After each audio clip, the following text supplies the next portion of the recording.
আজকের এই লাইভটি হচ্ছে ঢাকা সচিবালয় প্রেস ক্লাব থেকে আমি সরাসরি দৌড়েছি। আজকের যে অবস্থান কর্মসূচি আপনারা দেখতে পাচ্ছেন সেটা হচ্ছে চাঁদাবাজদের বিরুদ্ধে এবং সোহাগ হত্যার যে বিচার চাওয়ার বিরুদ্ধে পক্ষেই কিন্তু তারা আজকে অবস্থান কর্মসূচি পালন করছে। আপনারা অবশ্যই সেটা শুনতে থাকুন।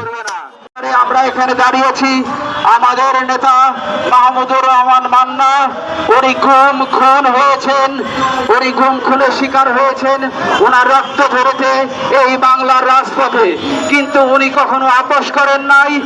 আমরা চাই বাংলার মানুষ আপোষ করবে না, খুনিদের সাথে আপোষ করবে না, কোন রক্তচক্ষুর সাথে আপোষ করবে না। আমাদের এই পর্যায়ে বক্তব্য নিয়ে আসছেন নাগরিক ছাত্র ঐক্যের আব্দুর রহমান, নাগরিক যুব ঐক্যের আব্দুর রহমান। সংগ্রামী উপস্থিতি, আমরা এর প্রতিবাদ করব, কে আমরা এখানে প্রতিবাদে ফাটিয়ে দেব। ধন্যবাদ।